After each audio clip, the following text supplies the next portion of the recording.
you're putting that much more money in farmers' pockets and industry's pockets, and actually in the end making it cheaper for the consumer. Hello and welcome to this edition of the State of Soy. I'm Aaron Putsey and we're here near Rippey. Rippey is located on the western side of kind of that central Iowa area, and I'm visiting with Iowa Soybean Association United Soybean Board Director Tim Bardole. Tim, first question, obviously you are moving through harvest. It's been a rapid harvest. Share us a little bit about what you're seeing coming out of the field thus far. Our soybeans actually was pretty disappointing. We had heavy rain right at the end of May, 1st of June, and lost a bunch of ponds, so we replanted those. And so when you drive around this area, you see a bunch of bean fields with pockets of beans still in them, and that's why. With the late rains in August, we really expected to bump our bean yield some, and it really didn't.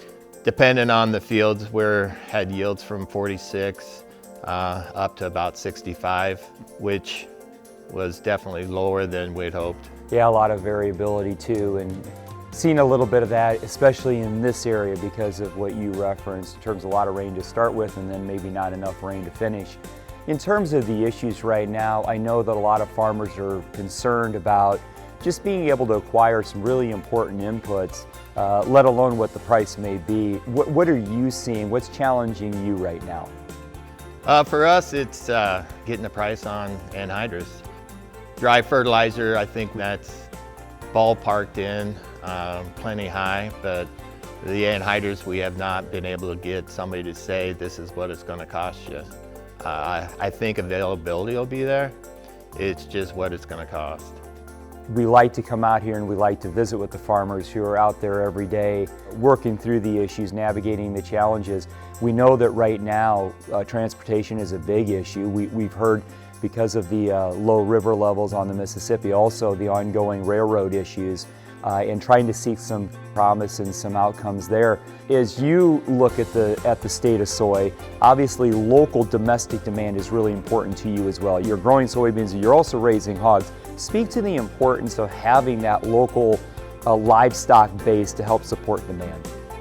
Yeah, well, it's crucial, especially here in Iowa with all the crushers we have, but the crush industry is working at expanding well out of Iowa, and there are so many uses for the soybean meal, obviously with the poultry and especially hogs in this area. You can't export everything, and the more we can use here in the U.S., the better it is for us, because you not only sell the soybean meal, but then you feed your poultry, you feed your hogs, and then sell that. And it's just every time you move that to that next level, you're putting that much more money in farmers' pockets and industry's pockets, and in the end making it cheaper for the consumer. Probably kind of wishing you had more hog barns right now. Yes, right now hog barns look fantastic. We'll cover about 375 acres with manure, and I'd really like to be able to do that 3 more times this year with the fertilizer costs and availability that you hear about. So yeah, the hogs are very good on that side of it too. Yeah.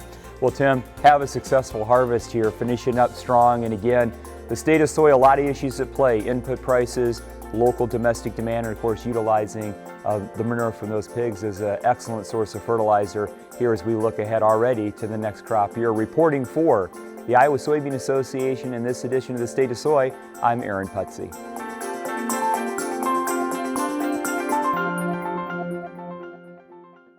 My name is Charlie Brunker, and my wife and I and our kids run Precision Ag, try to be on the cutting edge every time we can. We turned on FMH, Precision Ag, crop insurance. We harnessed what we're already doing, and we'll never look back.